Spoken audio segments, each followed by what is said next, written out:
어, 오늘 오후에 제가 사무실에 앉아 있다가 갑자기 그냥 이대로는 안 되겠다 생각이 돼가지고 집에를 갔어요. 그래서 집에 가가지고 제 아내에게 볶자 해가지고 머리 말아달라고. 제 아내가 파마를 잘해요.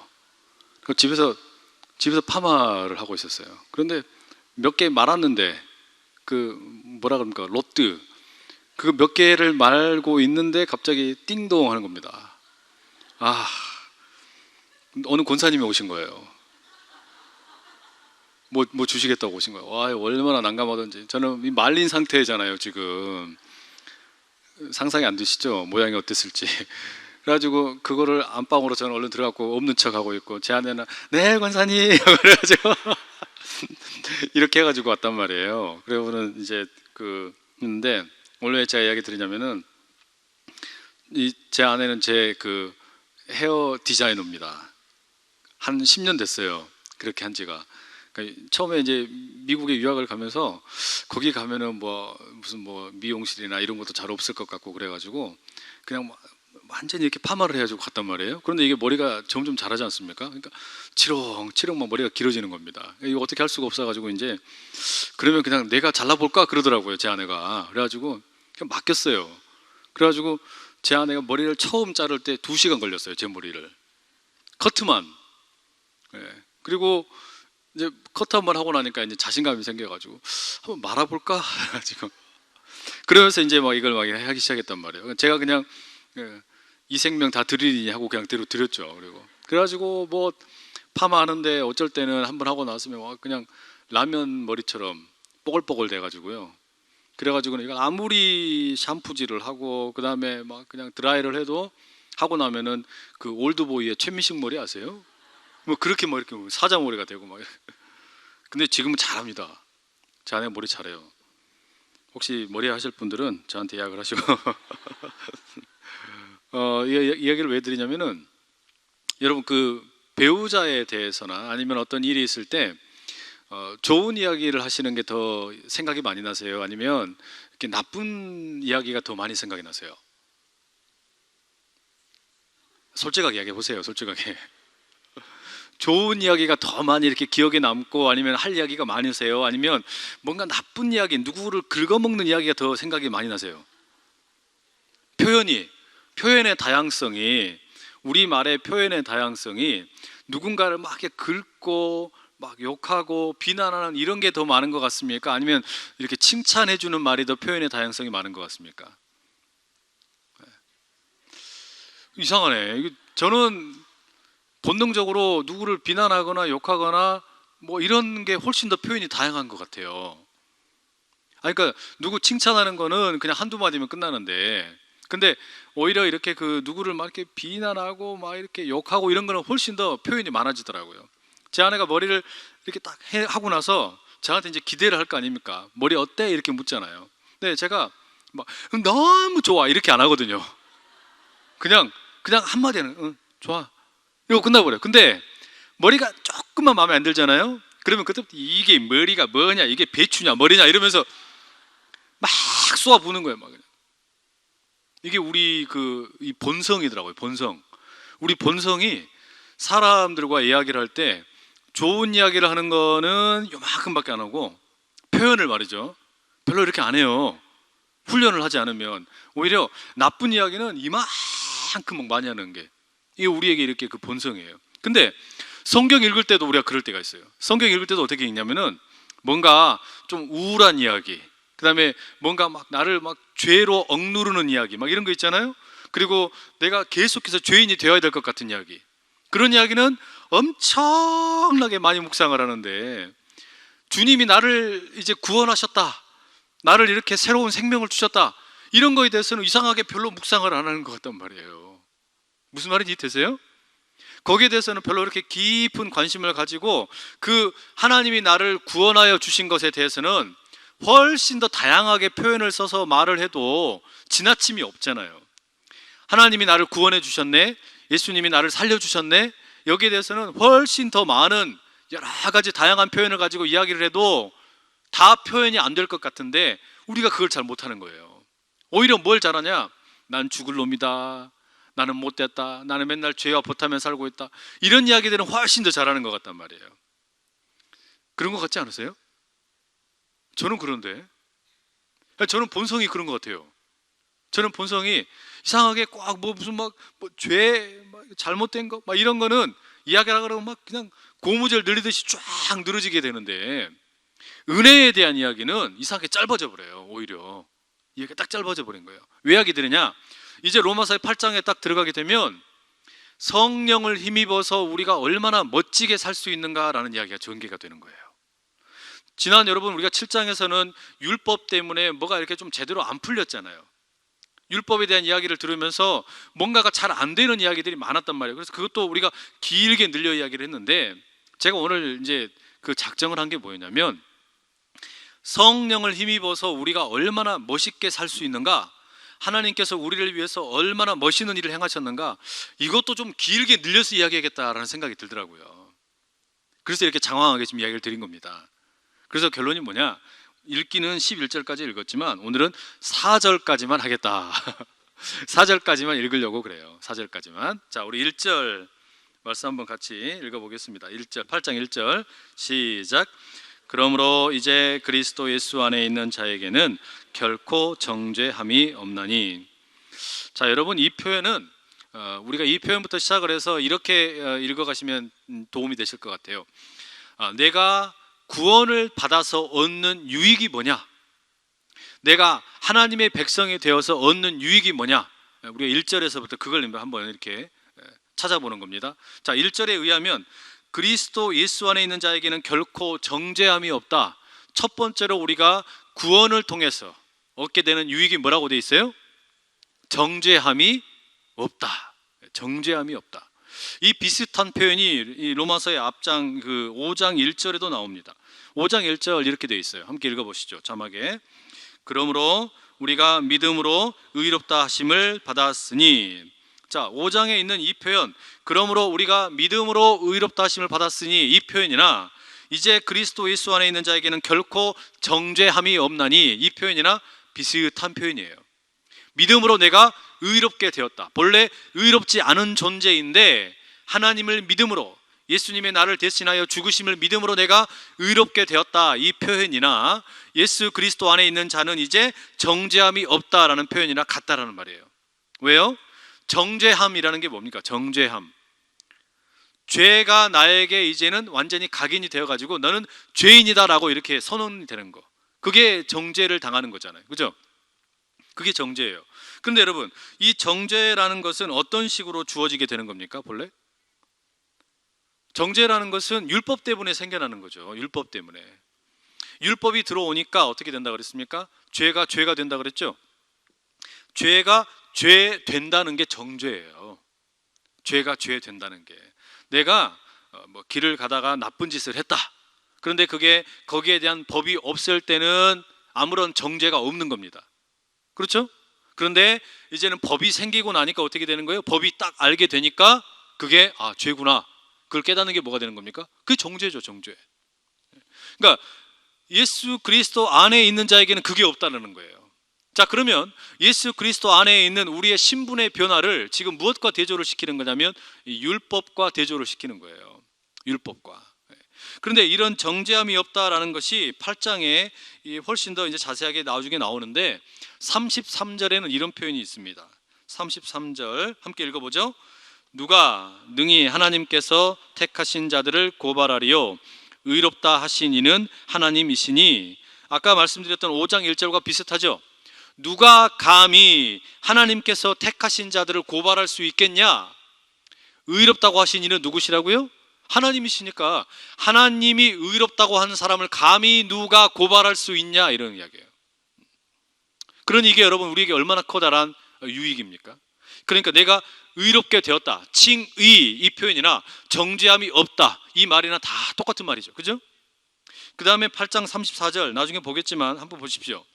함께 읽을게요. 누가 정죄하리요? 죽으실 뿐 아니라 다시 살아나신 이는 그리스도 예수시니 그는 하나님 우편에 계신 자요 우리를 위하여 간구하시는 자신이라. 누가 정죄하리요? 정죄할 수 있다는 거예요? 없다는 거예요? 할 수 없다는 거예요. 왜 없냐? 죽으실 뿐 아니라 다시 살아나신 이 예수 그리스도 때문에 우리가 정죄를 받지 않는다는 겁니다. 그 예수님께서 지금도 하나님 보좌 우편에 계시면서 우리를 위해 간구하고 계시기 때문이라는 거예요.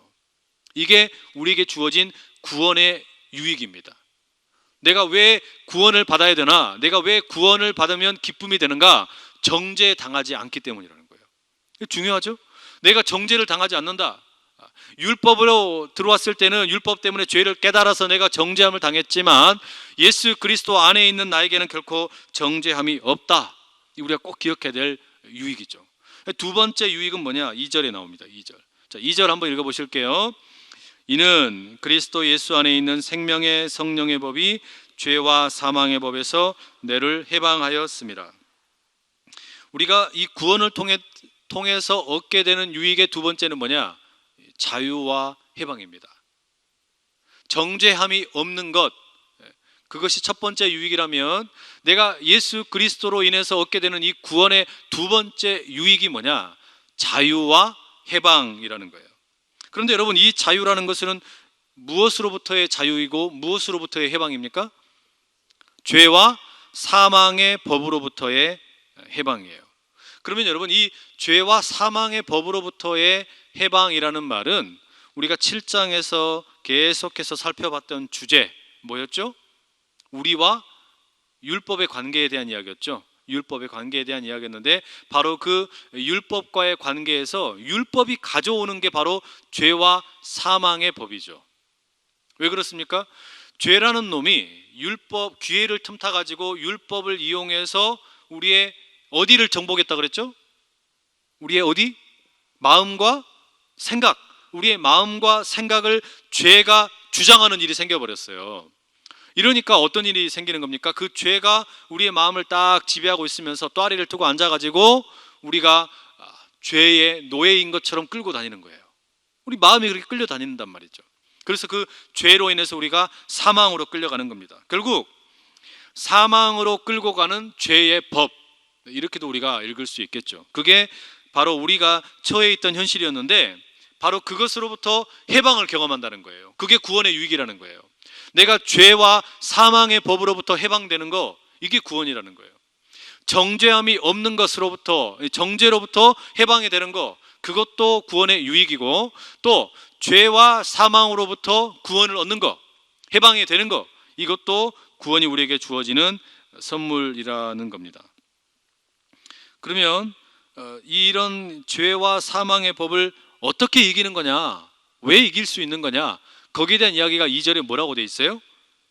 무엇 때문에 이길 수 있다고 돼 있습니까? 생명의 성령의 법 때문에, 생명의 성령의 법으로 인해서 우리가 죄와 사망의 법을 이길 수 있답니다. 여러분, 이게 무슨 이야기일까요? 죄와 사망의 법을 생명의 성령의 법이 이긴다. 이게 여러분 무슨 이야기예요? 여러분 보세요. 우리는 지금 죄의 문제가 우리 바깥에 있는, 외부에 있는 문제가 아니라 7장에서 그 죄가 우리 내부 안에 들어왔다라는 이야기 나눴잖아요. 내 마음과 생각이 부패해져 있다. 이게 참 커다란 문제인데 내가 그 죄와 사망으로부터 벗어나려고 하면 무슨 노력이 필요한 거냐면, 무엇이 필요한 거냐면, 나를 지금 다스리고 있는 죄와 사망보다 더 힘센 능력이 필요한 거죠. 그러잖아요? 나를 지금 다스리고 있는 죄와 사망보다 더 힘센 무언가가 있어야만 그것을 이길 거 아닙니까? 그걸 지금 바울은 뭐라고 부르는 거냐면 생명의 성령의 법이라고 부르는 거예요. 우리가 여러분 어떤 일본에, 예를 들어서 우리 일제 식민지 당시에 일본의 포로로 있을 때, 자, 우리가 일본의 포로로 있다가 해방이 되려고 그러면 뭐가 필요합니까? 우리를 지배하고 있는 일본의 힘보다 더 힘센 힘이 필요하단 말이에요. 더 능력 있는 어떤 힘이 필요해요. 연합군이 일어나서 그 일본을 이겨내고, 또 우리 한국의 군인들이 일어나서 그것을 밀어내고, 그래서 어떻게 된 거예요? 일본보다 더 힘센 능력이 생기니까 우리가 해방을 경험한 거 아닙니까? 그렇죠? 마찬가지로 이 죄와 사망으로부터 해방을 경험한다라는 것은 그 죄와 사망보다 더 힘센 무언가가 있어야 되는 거예요. 그래서 여러분 신약 성경에 보시면 그 죄와 사망의 법보다 더 힘센 생명의 성령의 법이라고 그랬는데, 이 생명의 성령의 법은 그냥 조금 달리 이야기하면 이런 거예요. 생명을 가져다 주는 성령의 법. 생명을 가져다 주는 성령의 법. 자, 죄와 사망의 법은 사망을 일으키는 죄의 법이에요. 사망으로 끌고 가는 죄의 법인데, 이제 생명의 성령의 법이라는 것은 우리에게 생명을 가져다 주는 성령의 법이라는 거예요. 그러니 여러분, 죄보다 무엇이 더 힘이 세야 되는 거예요? 죄보다 뭐가? 죄보다 성령. 예. 이제 생명을 가져다 주는 성령의 법이니까, 죽음을 가져오는, 사망을 가져오는 죄의 법이 아니라 생명을 가져오는 성령의 법. 그러니 성령은 능력이에요. 그래서 성령이 능력인 거예요. 그래서 우리가 신약 성경을 읽어보시면 성령을 가리켜서 능력이다, 권능이다, 이런 걸로 표현을 하는 경우가 참 많아요. 뭐 힘, 능력, 권능, 이런 표현으로 많이 등장한단 말이죠. 그런데 보세요 여러분, 이런 힘과 능력과 권능 때문에 신약 성경에 기록되어 있는 표현 보면 이 성령의 그 능력을 힘입은 사람들이 기가 막힌 일들을 많이 하죠. 사도행전이랑 보시면 그 성령의 임재를 경험한 후에 그 아주 그냥 배신자였던 베드로가 막 죽은 자도 살리고 막 연설을 하는데 3,000명이 회개하고 막 이런 능력이 나타나지 않습니까? 막 기적이 나타난단 말이에요. 바울도 그러고, 그죠? 이 모든 사역의 근본 뿌리에 뭐가 있냐면 성령의 능력이 있는 거예요. 성령의 능력이. 성령께서 우리를 그렇게 휘감아 주시면 우리도 그런 기적의 주인공으로 쓰임받게 될 줄 믿습니다. 이게 우리가 꼭 필요한 거예요. 성령 없이 사역을 하면 무슨 일이 생깁니까? 혈기밖에 안 남는 거예요. 성령 없이 무슨 일을 하려고 그러면, 교회 안에서 무슨 일을 하려고 그러면 이게 사람 냄새밖에 나질 않는 거예요. 그런데 성령의 능력을 힘입으면 무슨 일이 생겨요? 우리가 성령의 능력 때문에 진정한 기적을 맛본다는 거예요. 능력을 맛본다는 거예요. 그런데 여러분, 이 성령이 그렇게 우리 눈에 보이는 무슨 뭐 기적 또는 어떤 막 놀라운 이적 이런 것들도 많이 보여주시지만 진짜 변화는 어디에서 일어날까요? 진짜 변화는 어디에서 일어나는 거냐?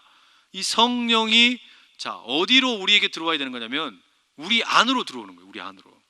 왜냐하면 죄와 사망을 일으키는 이 죄의 능력이라는 것이 지금 어디를 지배하고 있어요? 내 마음과 생각을 지배하고 있단 말이에요. 그러니까 내 마음과 생각을 지배하고 있는 그 죄를 이기려면 무엇이 들어오는 거냐면 성령이 내 안에 들어오셔서 그 죄를 어떻게 하는 거예요? 원투펀치를 날려주시는 거예요. 그러니 무엇이 진짜 기적이고 무엇이 진짜 이 놀라운 능력이냐면 내 내면이 변화하는 게 진짜 능력이에요. 내 내면이 변화되는 게 이게 진짜 기가 막힌 일인 겁니다. 이걸 여러분 실감나게 이야기해드리면 이런 거죠. 자, 예배를 드리고 내가 성령을 깊이 경험을 했어요. 기도를 하는데 막 성령의 능력을 깊이 경험을 했어요. 자, 그리고 난 다음에 집에 갔습니다. 남편이 바뀌었습니까? 안 바뀌었습니까? 자신 있게 말씀하시네요. 그죠? 아내가 바뀌었어요? 안 바뀌었어요? 바뀌었어요? 안 바뀌었어요. 속을 썩이던 자녀들 바뀌었습니까? 안 바뀌었습니까? 안 바뀌었다니까요. 이게 무슨 이야기냐면 내가 은혜를 듬뿍 받았다. 그러나 주변의 상황은 하나도 바뀌지 않고 그대로 있는 거예요. 바뀐 건 뭐만 바뀐 거예요? 오로지 나만 바뀐 거예요. 내 생각과 내 마음만 바뀐 거예요. 내 상대방을 바라보는 시선만 바뀐 거예요. 그러니 그것이 무엇을 가져오는 거냐면 현실을 이겨내는 내 안에 능력을 주는 거예요. 현실이 내가 원하는 방향으로 바뀌어서 내가 능력을 경험하는 게 아니고 현실은 그대로 있는 겁니다. 그러나 생명의 성령의 법이 내게 찾아오게 되면 마음이 가만히 있어도 죄를 이기는 능력으로 자리 잡는 겁니다. 그러니 무슨 일이 생기는 거예요? 이 마음이 바뀌고 생각이 바뀌니까 죄를 예전에는 그냥 쉽게 넘어갔는데 죄를 미워하는 힘이 생기는 거예요. 죄를 배격할 수 있는 능력이 생기는 거예요. 이게 진짜 변화죠. 여러분, 이게 정말 놀라운 변화란 말이에요. 그래서 로마서에 계속해서 이야기했던 게 뭐였습니까? 이 마음에 대한 이야기였죠. 마음에. 할례는 어디에 받아야 된다고요? 육체에 받을 게 아니라, 우리 몸에 받을 게 아니라 마음의 할례가 진짜 할례라 그랬잖아요. 그리고 이스라엘 사람도 누가 진짜 이스라엘 사람, 유대인이 진짜 유대인이 누구예요? 표면적인 유대인이 아니라 내면의 변화가 일어난 사람이 진짜 유대인이라 그랬잖아요. 이 이야기가 너무 중요한 이야기예요. 그러니까 정말 그리스도인은 누구냐? 겉으로 드러나 보이는 신앙, 종교 행위를 하는 사람이 그리스도인이 아니고, 마음에 예수 그리스도를 믿고 성령으로 인해서 그 마음과 생각이 바뀐 사람이 그리스도인이란 말이에요. 이게 진짜 그리스도인이에요. 이게. 지금 그 이야기를 하는 거예요. 그걸. 그래서 그 이야기를 뭐라고 하는 겁니까? 8장 2절에 이른 그리스도 예수 안에 있는 생명의 성령의 법이 죄와 사망의 법에서 너를 해방하였습니다. 이게 우리가 구원을 통해 경험하는 놀라운 은혜라는 겁니다. 로마서에 우리가 주제 말씀을 뭐라고 불렀냐면 1장 17절이라고 불렀어요. 이렇게 되어 있어요. 함께 읽어볼게요. 복음에는 하나님의 의가 나타나서 믿음으로 믿음에 이르게 하나니 기록된 바 오직 의인은 믿음으로 말미암아 살리라 함과 같으니라. 복음은 결국 뭐냐? 복음은 하나님의 의가 나타나는 것인데, 이 복음의 핵심에는 예수 그리스도의 십자가의 죽으심과 부활이 있어요. 그런데 거기에 뭐가 나타나냐면 하나님의 의, 하나님의 의로우심이 나타나는 거예요. 이 하나님의 의로우심이라는 것은 율법에도 하나님의 의로우심이 있었어요. 그런데 그것으로는 우리가 온전한 구원에 이르지 못했는데, 이 복음, 예수 그리스도의 십자가의 죽으심과 부활이라는 이 복음에 하나님의 의가 나타나서 우리를 믿음으로 믿음에 이르게 하고, 그것이 결국 뭘 가져오냐? 오직 의인은 믿음으로 말미암아 살리라. 믿음으로 인해서 우리가 어떻게 죽는다고요? 산다는 거예요. 우리가 믿음으로 인해서 살게 될 것이다. 이게 말하자면 우리가 경험하는 이 복음이라는 겁니다. 그러니까 복음은 살리는 거예요. 복음은 살리는 거예요. 그러나 여러분, 복음은 살리는 것이고 그 생명의 성령의 법이라는 것을 우리가 생명을 살리는 성령이라고 한다면, 성령도 뭐 하는 거예요? 살리는 거예요. 성령의 일도 생명을 살리는 거예요. 그러니까 성령이 누구시냐? 그러면 뭐 다른 표현은 다 그냥 이렇게 우리가 곁가지는 다 채버리고 핵심만 우리가 찾는다 그러면 성령은 생명의 영이다 이거예요. 생명의 영. 성령은 우리에게 생명을 주시는 분이다 이거예요.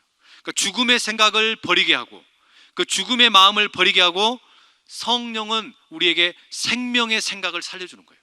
살게 하는 생각을 살려주는 거예요. 그러니 여러분, 성령께서 함께 하셔야만 우리가 이 삶을 힘있게 살아낼 수가 있는 거예요. 자, 그러면 이 생명의 성령의 법이 곧 복음이라고도 말할 수 있는 겁니다. 복음이라는 게 그거예요. 그러니 우리가 지금 이제 보십시오. 구원을 받음으로써 얻게 되는 유익이 뭐냐? 첫째가 내가 정죄함이 없다. 두 번째는 이제 죄와 사망의 법으로부터 해방된다. 이걸 이야기해 줬고, 자, 그 다음에 이제 복음이 어떻게 그러면 우리를 죄와 사망의 법에서 해방을 시켜주는가? 거기에 대한 내용이 3절과 4절의 이야기입니다. 그러니까 생명의 성령의 법이 어떻게 죄와 사망의 법을 이기게 되었는가? 이 이야기가 3절 4절에 나와요. 자, 우리 3절을 한번 읽어보겠습니다. 시작. 율법이 육신으로 말미암아 연약하여 할 수 없는 그것을 하나님은 하시나니 곧 죄로 말미암아 자기 아들을 죄 있는 육신의 모양으로 보내어 육신의 죄를 정하사. 자, 여기에서 우리가 3절의 앞부분이 이렇게 되어 있죠. 율법이 육신으로 말미암아 연약하여 할 수 없는 그것. 여러분, 우리가 율법에 대해서 이렇게 하겠어요? 율법은 선한 거라 그랬습니까? 악한 거라 그랬습니까? 누누이 말씀드리지만 율법 자체는 선한 거예요. 선한 거예요. 왜 선한 거냐? 하나님께서 주신 거니까. 언약으로 주신 거예요. 그런데 그 율법이 우리에게 주어지게 되면 우리는 죄를 깨닫게 됩니다. 그렇죠? 죄를 깨달아요. 그런데 문제는 뭐냐면, 죄를 깨닫기는 하는데 그 다음에 죄를 이길 능력이 율법에가 없어요. 그게 율법의 연약함입니다. 이 지금 3절에 이야기하는 앞부분의 이야기가 그거예요. 율법이 육신으로 말미암아 연약하여 할 수 없는 그것, 이게 그 말이에요. 그러니까 율법은 우리에게 주어져서 죄를 깨닫게까지는 해줍니다. 그러나 그러니까 정죄를 해버려요. 그런데 그 다음에 율법을 통해서는 우리가 결코 구원에 이르지를 못하는 거예요.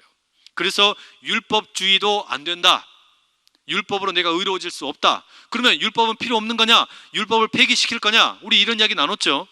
그러니까 우리는 율법에 대한 입장에서 율법주의도 아니고 율법 폐기론자도 아니다. 우리는 어디를 간다고요? 제3의 길을 갈 거예요. 이제 그 이야기가 조금 있다가 이제 coming soon 하는 겁니다. 이제 곧 나와요. 자, 그러면 율법이 할 수 없는 그것, 율법이 연약하여 할 수 없는 그것을 3절에 뭐라 그랬어요? 하나님은 하신다 그랬어요. 하나님은 하신다. 그게 뭘 하신다는 거예요? 그러면 하나님은 뭘 하신다는 거겠습니까? 자, 율법은 무엇까지 했냐면 율법이 주어져서 우리에게 죄를 깨닫게까지는 했어요. 그런데 그 다음에 그 죄로부터 우리를 구원을 못했단 말이에요. 그런데 하나님은 뭘 하시는 거냐? 우리가 죄를 깨닫기는 깨달았는데 죄를 어떻게 이길 거냐, 이걸 모르는데 그거를 하나님이 하셨다는 거예요. 그걸 하나님이 하셨다는 거예요. 그게 하나님이 우리를 위해서 행하신 일입니다. 자, 그래서 하나님이 그러니까 무슨 일을 행하신 거냐? 죄와 사망의 법으로부터 우리를 생명의 성령의 법으로 우리를 구원하시는 그 일, 그게 뭔지에 대한 이제 설명을 3절 이하에 하는 건데, 그 전에 먼저 우리가 알아야 될 게 하나 있는데요. 방금 여기에 3절에 무슨 표현이 있었냐면 율법이 연약하긴 연약한데 무엇 때문에 연약하냐? 육신으로 말미암아, 이렇게 돼 있어요. 그죠? 성경에 보시면 성경에 율법이 육신으로 말미암아 연약하여 할 수 없는 그것, 이렇게 돼 있죠. 그럼 여기서 우리가 하나 해명이 되지 않은 단어가 뭐냐면 이 육신이라는 단어입니다. 육신. 이 육신이 뭐예요? 육신. 육신이 뭐죠? 예? 아니, 육신이 뭔지를 모르세요? 예? 몸. 그래요. 아니, 그게 맞죠. 우리말 글자로만 보면 그게 맞는 말이에요. 예. 근데 그게 아니에요. 그러니까 이제 여러분 그 뒤에 내려가 보시면 8장에 10절이랑 봐보세요. 10절이랑 봐보시면 또 그리스도께서 너희 안에 계시면 몸은 죄로 말미암아 죽은 것이나, 몸이라는 단어가 나오죠. 단어가. 그러니까 여기 무슨 이야기냐면요, 바울이 이 로마서를 쓰면서 육신이라는 단어와 몸이라는 단어를 구분을 해서 씁니다. 왜냐하면 육신과 몸을 다르게 사용하고 있기 때문에 그래요. 육신은 이 로마서를 기록한 헬라어로는 사르, 이런 말이에요. 좀 단어가 거칠죠, 표현이. 읽기도 사르 이렇게 하거든요. 근데 몸이라는 거는 뭐냐면 소마라 그래요. 소마. 그러니까 우리가 흔히 말하는 지금 몸, 육신은 소마, 그 몸이고요. 이 바울이 사용하는 육신이라는 것은 사륵이라는 이 표현은 우리 육체를 가리키는 게 아니고, 이거는 뭐냐면 죄된 본성을 말하는 겁니다. 죄된 본성. 그러니까 몸이 아니에요. 그러니까는 영과, 뒤에 가시면 이제 5절 이하에 보시면 우리 육신과 육체와 영을 대조시키는 표현들이 나오거든요. 그때는 몸을 말하는 게 아니에요. 몸을 말하는 게 아니고 죄된 본성을 말하는 거예요. 이게 무슨 이야기냐면 우리가 지난 5장에서랑 계속해서 나눴던 이야기 가운데 이런 이야기 나눴어요. 우리는 주소를 이전한 사람들이다. 기억나시나요? 나는 본래 죄의 영역 아래에 있었는데, 죄의 아래에 있었는데 예수님으로 인해서 이제는 예수님으로 주소가 이전되었다. 기억나시죠? 자, 그걸 우리가 뭐로 비유했었냐면 거지처럼 살다가, 나는 거지였는데, 완전 왕거지였는데 맨날 다리 밑에서 그냥 구걸하면서 먹고 살았는데, 한 푼 줍시오, 두 푼 줍시오, 이렇게 하고 살았단 말이에요. 그리고 막 돌아다니면서 막 그냥 작년에 왔던 각설이 오시오, 이렇게 했단 말이에요. 그러다가 갑자기 하루아침에 신분의 변화가 일어나가지고 알고 보니까 내가 왕자네, 내가 공주였네, 이렇게 해가지고 주소가 다리 밑에서 궁궐로 이전이 된 거예요. 그러니 놀라운 변화가 일어났죠. 그렇죠? 이건 더 이상 이제 바꿀 수 없는 위대한 변화입니다. 근데 문제는 뭐냐면 그렇게 주소는 이전을 해가지고 나는 이제 왕자가 되고 공주가 되었는데, 뭐가 문제냐면 이 거지 근성이 남아있는 거예요. 거지 근성이.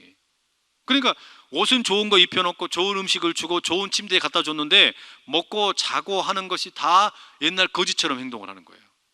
밥 먹으라고 좋은 그릇에다가 뭐 스푼도 주고 포크도 주고 이렇게 좋은 걸 주면은 좀 예쁘게 우아하게 이렇게 하고 이렇게 먹어야 되잖아요.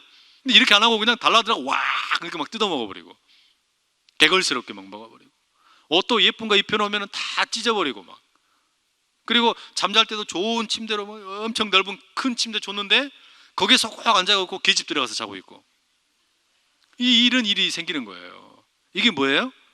이게 거지 근성 아닙니까? 지금 그러니까 그런 거지 근성과 같은 게 뭐냐면 육신이라는 거예요. 육신. 그게 육신이라는 거예요. 그러니까 율법이 육신으로 말미암아, 그러니까 율법이 우리 안에 있는, 우리가 그러니까 지금 이미 하나님의 구원을 경험을 해가지고 의로워졌어요. 더 이상 죄의 노예가 아니에요. 나는 이미 그러니까 하나님의 사람이 되었는데도 불구하고 여전히 뭐가 남아있는 거예요? 죄된 본성이 남아있는 거예요. 그러니까 율법은 그래서 실패하는 거예요. 율법은 그거를 바꾸지를 못한 겁니다. 내 안에 있는 이 율법이 뭘 못하는 거냐면 내 안에 있는 죄된 이 본성을 뒤집지를 못하는 거예요. 그러니까 생각 속에 꽈리를 들고 있는 이 죄된 본성을 이기지를 못하는 거예요. 그래서 실패한 것을, 그런데 어떻게 한다고? 하나님 어떻게 하신다고요? 하나님은 그걸 하셨다는 겁니다. 하나님 그걸 하셨다는 거예요. 그럼 어떻게 하셨냐? 3절을 좀 뜯어서 보면 이렇게 되는 거예요. 이 하나님께서 무슨 일을 하시냐? 이 3절에 있는 표현에 그것을 하나님은 하시나니 곧 죄로 말미암아 자기 아들을 죄에 있는 육신의 모양으로 보내어 육신의 죄를 정하사, 이렇게 표현이 되어 있죠. 이게 좀 어려운 표현이에요. 우리말로 상당히 어렵게 번역이 되어 있는데 이걸 하나씩 나누면 이렇게 되는 겁니다. 우리가 이미 다 본 내용인데, 첫째 하나님이 하신 게 뭐냐? 우리에게 아들 예수 그리스도를 보내주셨어요. 보내주셨죠. 그죠? 아들 예수 그리스도를 보내주신 거예요. 그러니까 예수님을 보내셨다. 이게 하나님이 이 일을 위해서 하신 첫 번째 행동입니다. 두 번째 행동이 뭐냐? 두 번째 행동은 그 예수님이 그냥 보냄을 받으신 게 아니라 우리와 똑같은 몸을 입으신 거예요. 육신을 따라, 죄된 본성을 따라서 육신을 따라 몸을 입으신 거예요. 이게 뭐냐면 성육신이죠. 이게 왜 중요하냐면 하나님께서 예수님을 보내기는 보냈는데 그 예수님을 마치 헤라클레스처럼 보낸 게 아니에요. 어떤 신의 아들로 우리가 뭐 그리스 신화에 등장하는 그런 어떤 인물들처럼 보낸 게 아니에요. 그렇죠? 어떤 모습이냐면 우리와 똑같은 모습으로 보냄 받으신 거예요. 그러니까 우리는 무엇을 경험하는 거냐면 예수님이 나와 똑같은 모습으로 오셔서 그 죄된 본성을 극복해 내셨다면 우리도 뭐가 되는 거예요? 그거를 이겨내게 된다, 이걸 이야기하는 거예요. 그게 성육신이에요. 성육신. 그 다음에 세 번째, 예수님이 뭐가 되셨냐? 우리는 아담 이후에 죄된 본성이 우리의 몸에, 우리의 육신에 이게 계속해서 흘러내리고 있는 겁니다. 근데 이거를 그러니까 해결이 될 방법은 뭐냐면 죄의 대가는 뭡니까? 사망이죠. 궁극적으로 죄의 대가는 사망인데 그 사망의 값을 치러버리는 거예요. 죄의 대가를 치러버리는 거예요. 그게 뭡니까? 3장에서 우리가 화목제물이라고 불렀던 거고 속죄 제물입니다. 속죄 제물. 예수님이 속죄 제물이 되셨다. 그러니 보세요. 무슨 일을 하시냐? 하나님이 우리를 그렇게 이제는 이 육신을 이겨내서 그 죄를 이기기 위해서 우리에게 무슨 일을 하셨냐? 아들을 보내셨고 그 아들은 성육신으로 오셨고 그리고 속죄 제물이 되셨고 그리고 예수님 무슨 일을 하시냐? 이 3절에 아주 중요한 표현이 있는데 그게 뭐냐면 육신의 죄를 정하사라는 표현이 나와요. 육신의 죄를 정하사. 이건 무슨 이야기냐면 우리는 율법 때문에 정죄를 받죠. 내가 지은 죄를 정죄당하잖아요. 내가 정죄를 당하는 거잖아요. 근데 예수님은 속죄 제물이 되시면서 동시에 무슨 일을 해버리시냐면 죄를 정죄해버리시는 거예요. 죄에 대해서 정죄를 해버리신다는 이야기예요. 그러니까 이 영어 성경에 뭐라 하냐면 He condemns sin in flesh 이렇게 되어 있어요. 육신을 따라서 그 죄를 예수님께서 다 비난을 부어버리신다는 거예요. 그 죄를 향하여 예수님께서 정죄를 해버리시는 거예요. 죄를. 우리가 본래는 죄 때문에 정죄를 당했잖아요. 아담도 정죄를 당했습니다. 그래서 어떻게 됩니까? 에덴 동산으로부터 떠났어요. 율법이 주어졌을 때 우리는 예를 들어 내가 뭔가 도적질을 했다. 도적질한 것에 대한 정죄를 당하는 겁니다. 내가 누군가를 폭행을 했다. 폭행당한 것에 대해서 정죄를 당하는 거예요. 그런데 이 정죄를 누구에게 해버린다고요?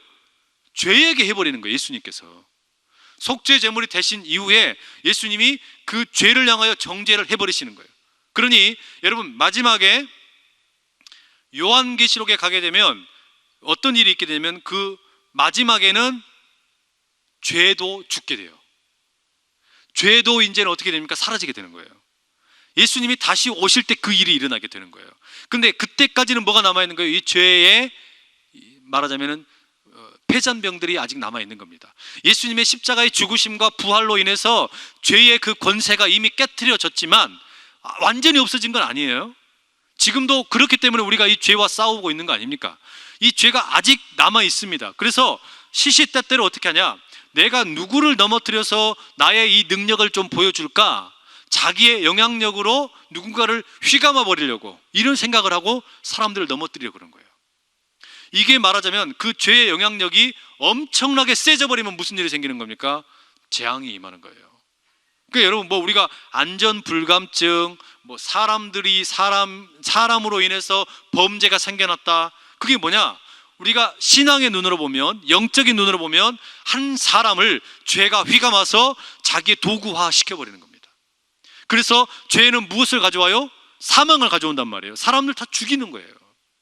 그러니까 히틀러 같은 존재가 말하자면 그런 악한 죄에 의해서 휘둘린 존재가 되어버리는 거예요. 김일성 같은 존재가 그렇게 되어버리는 거예요. 이 땅의 독재자들이 그런 도구가 되어버리는 거예요. 그런 일들이 바로 우리에게도 일어날 수 있는 겁니다. 우리가 죄에 대해서 각성하지 않으면, 죄에 대해서 우리가 눈을 부릅뜨고 죄를 대항하지 않으면 나도 얼마든지 뭐가 될 수 있는 거예요? 죄의 도구로 쓰임받을 수가 있다는 거예요. 죄는 그렇게 호시탐탐 노리고 있는 겁니다. 그런데 예수님이 그 죄를 정죄를 하셨어요. 아직 그 죄가 완전히 사그라들지는 않았지만 우리는 이 이야기의 마지막을 이미 알고 있는 겁니다. 요한계시록을 읽어가면서 마지막에는 그 죄마저도 어떻게 된다고요? 죽는다. 죄도 끝장난다. 그게 뭐예요? 우리가 믿는 소망이에요. 우리가 믿는 소망이에요. 죄와 사망의 법에서 너를 구원하였습니다. 우리가 믿는 소망이 이거란 말이에요. 그래서 하나님께서는 우리에게 이렇게 놀라운 일을 행하신 겁니다. 우리에게 율법이 다하지 못한 구원을 주시기 위해서 예수님을 보내시고, 예수님은 성육신이 되시고, 그리고 그 예수님은 속죄 제물이 되시고 죄를 정죄해버리시고, 그리고 다시 오신 그 예수님은 이제, 예수님 다시 오실 때 그 죄는 이제 완전히 사라지게 된다. 그게 요한계시록의 이야기예요. 자, 그런데 문제는 뭐냐? 아직 죄가 꿈틀거리고 있어요. 아직 다 안 죽었어요. 죄는 여전히 막강한 힘입니다. 죄는 결코 우리의 힘으로 이길 수 없는 영적인 어떤 실체예요. 영적인 능력이에요. 감히 우리가 엿볼 수가 없어요. 그래서 뭐가 필요한 거예요? 죄를 이기는 성령의 능력이 필요하다는 거예요. 그 죄를 이기기 위해서, 그 죄를 미워할 수 있기 위해서 말이죠.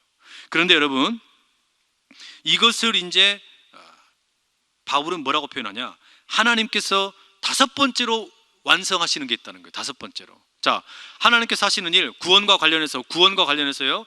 자, 예수님 보내셨어요. 예수님은 성육신 하셨습니다. 예수님이 속죄제물 되셨어요. 예수님이 죄를 정죄하셨고, 마지막 다섯 번째가 뭐냐? 성령을 통해 우리가 율법의 요구를 완성하게 하시는 거예요. 이게 무슨 이야기일까요? 자, 4절 말씀 읽어보시죠. 4절 읽습니다. 시작. 육신을 따르지 않고 그 영을 따라 행하는 우리에게 율법의 요구가 이루어지게 하려 하심이라. 왜냐? 이게 무슨 이야기냐면, 육신을 따르지 않고, 육신이란 게 뭐라 그랬어요? 죄된 본성, 나의 죄된 본성을 따르지 않고 그 영을 따라. 영이라는 게 뭐겠습니까? 이게 귀신이 아니에요. 잡신의 영이 아니에요. 어떤 무슨 절간에 있는 그런 영이 아닙니다. 성령이죠. 성령. 홀리 고스트. 성령을 따라 행하는 우리에게 뭘 이룬다고요?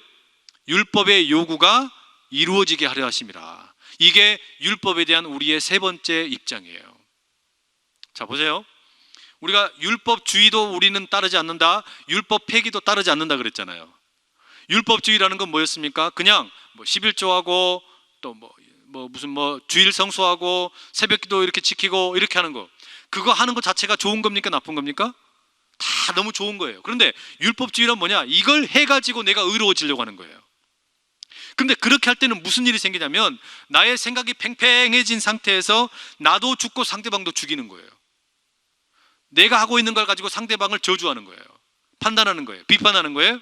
그러니까 그건 우리가 갈 길이 아니다. 그런 식으로는 절대 율법을 우리가 완성할 수가 없다는 말이에요. 그러니까 율법은 그러면 율법주의가 아니면 율법 필요 없구나, 버리라는 이야기냐? 그렇지도 않다라는 말이에요. 그러면 어떻게 하라는 거냐? 율법은 육신으로 인해서 할 수 없는 그것을 하나님은 하셨다 그랬잖아요. 이게 어떻게 가능한 거냐? 우리가 육신을 따라서는 불가능하지만 성령을 따르면 이게 가능하다는 거예요. 성령을 따르면. 그게 무슨 말이에요? 11조를 하든지, 또 주일 성수를 하든지, 새벽 기도를 지키든지, 또 우리가 봉사를 하든지, 선교를 하든지, 전도를 하든지, 모든 우리의 신앙의 활동들은 성령을 힘입게 될 때는 이게 무슨 짐이 되거나 나를 억누르는 무거운 것이 아니라 나를 자유케 해준다는 거예요. 나를 자유케 해준다는 거예요. 이 자유함을 경험하는 게 바로 뭐냐? 율법을 완성하는 길이 되는 겁니다. 그러니까 율법 자체는 절대 예수님께서, 또 성경이 우리에게 폐지시키는 게 아니에요. 예수님은 뭐라고 그랬습니까? 예수님은 율법의 완성이라 그랬잖아요. 예수님은 율법을 폐지시키러 오신 분이 아니라 예수님은 율법의 완성이다. 그 이야기는 예수님을 통해 우리에게 주어진 성령을 인하여 우리가 율법을 완성하게 된다는 거예요. 이런 은혜가 저와 여러분에게 있기를 축복합니다. 그러니까 여러분 보십시오. 이게 내가 억지로 하려고 그러면 절대 11조도 안 되고요, 또 주일 성수만큼 그렇게 힘든 것도 없고, 새벽 기도는 그야말로 이거는 정말 너무나 시간 낭비인 것처럼 보이고, 그거는 스스로를 고통스럽게 하는 일처럼 보인다는 말이에요. 봉사나 선교나 이런 거 왜 하겠습니까? 할 이유가 없는 거예요. 그러나 이건 언제 의미가 있게 되는 거냐면 성령을 힘입어서 하게 될 때 이게 가능하다는 거예요. 그러면 그 성령을 힘입는 게 어떤 거냐? 거기에 대한 이야기는 이제 5절 이하에서 계속 나올 겁니다. 자, 아까 우리가 육신을 따르는 게 죄된 본성이라 그랬잖아요. 이 죄된 본성은 늘 무엇이 중심에 있냐면 내가 중심에 있어요. 내 중심성이에요. 죄된 본성은 결국 계속해서 죄가 자기 스스로가 왕이 되려고 하지를 않아요. 우리를 이용을 합니다. 죄는 아주 놀라운 기술을 가지고 있죠. 죄가 왕이 되려고 하지를 않고 우리가 우리 스스로를 높이게끔 하면서 우리를 이용해 먹는 거예요. 아담과 하와를 에덴 동산에서 뱀이 유혹할 때도 그러지 않았습니까? 뱀이 내가 왕 될란다 이렇게 하지 않았잖아요. 어떻게 합니까? 아담과 하와에게 야, 니들이 하나님처럼 될 수 있어 이렇게 꼬드긴 거, 그게 뭐예요? 죄된 본성이란 말입니다. 그거를 우리가 물려받아 놓고 있으니까 우리 안에 있는 이 육신을 따른다라는 건 뭐냐면 내가 자꾸 높아지고 싶은 거예요. 내가 왕이 되려고 그러는 거예요. 그러면 무슨 일이 생겨요? 거기에 충동질을 당하면 결국 죄에 끌려다니는 거예요. 그런데 성령을 따른다라는 건 결국 뭡니까? 성령은 생명을 주시는 건데 생명의 근원은 누구에게 있냐? 하나님께만 있다. 하나님께만 있다. 이걸 믿는 거예요. 그렇기 때문에 내가 왕 되려고 하는 생각을 아예 포기해버리는 거예요. 아예 내가 왕이 되려고 하지 않는 거예요. 하나님이 왕 되신다, 그걸 인정하는 게 성령의 뜻이란 말이죠. 그러니까 여러분 어디 40일 금식 기도를 갔다 오시거나 또는 뭐 아주 그냥 엄청난 체험을 하시거나 오셔가지고 내가 뭐 해야지라는 생각으로 만약에 오시게 되면 어떻게 된 거예요? 그거는 성령을 체험한 게 아니라 악령 체험이에요. 그건 잘못된 걸 체험하고 오신 거예요. 그러니까 기도를 아무리 많이 해도 그 기도로 인해서 나타나는 모습이 만약에 그것이 나를 높이려고 하는 것으로 드러나게 되면 어떻게 된 겁니까? 그거는 성령의 일하심이 아니라는 거예요. 아무리 어떤 대단한 일이 일어나도 그것이 성령의 일하심과는 상관없는 일입니다. 우리가 이걸 기억을 해야 돼요. 성령께서 일하시면 내가 작아지고 우리 주님이 높임받게 될 줄로 믿습니다. 이걸 우리가 알아야 되는 거예요. 자, 여러분 이제 우리가 4절의 이야기를 그러면 우리가 자신이 가만히 곱씹어 보면 무슨 이야기가 되는 거냐면 하나님께서 우리에게 그러니까 결국 이 죄와 사망의 법에서 우리를 해방시키셔서 우리를 더 이상 정죄함이 없는 예수 그리스도 안에 머물면서 우리를 무엇을 요구하시는 거냐? 우리가 의롭게 된 이후에 우리는 의롭게 되었어요. 예수님으로 인해서 나는 의롭게 되었습니다. 내가 자격이 있어서 의로워진 게 아니라 예수 그리스도의 십자가의 죽으심과 부활하셨다는 그 복음을 믿음으로, 그죠? 내가 그 복음을 믿음으로 의로워졌어요. 그 다음에 의로워진 내가 어떻게 살 거냐? 거기에 대한 이야기가 이 4절에 압축적으로 들어있어요. 어떻게 살라는 이야기냐면 거룩하게 살아라는 거예요. 거룩하게 살아라. 그게 무슨 이야기냐면 우리의 구원이라는 것이 과거형으로 끝날 수 없다라는 겁니다. 여러분 우리가 구원에 대해서 시제를 세 가지 시대로 말씀드린 적이 있었죠. 구원의 시대는 과거와 현재와 미래가 다 함께 있다 그랬죠. 칭의, 내가 의로워졌다라는 점에서 보면은 내 구원은 과거형이에요. 그러나 성화의 관점에서 보면 지금 내가 오늘 죄와 싸우면서 성령의 능력을 힘입어 거룩한 삶을 살고 있다라는 것을 보면 구원은 현재형입니다.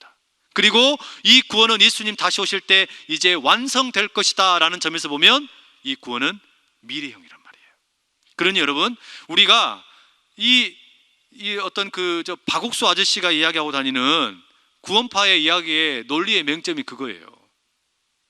이 아저씨가 맨날 떠들고 다니는 게 구원을 언제 받았냐고, 죄사함을 언제 받았냐고, 날짜도 물어보고 시간도 물어보고, 하여튼 골치 아파 죽겠어요. 바빠 죽겠는데 그거 언제 생각하고 앉았겠습니까? 그거는 뭐밖에 모르는 거냐면 구원의 시제의 과거형밖에 모르기 때문에 그래요.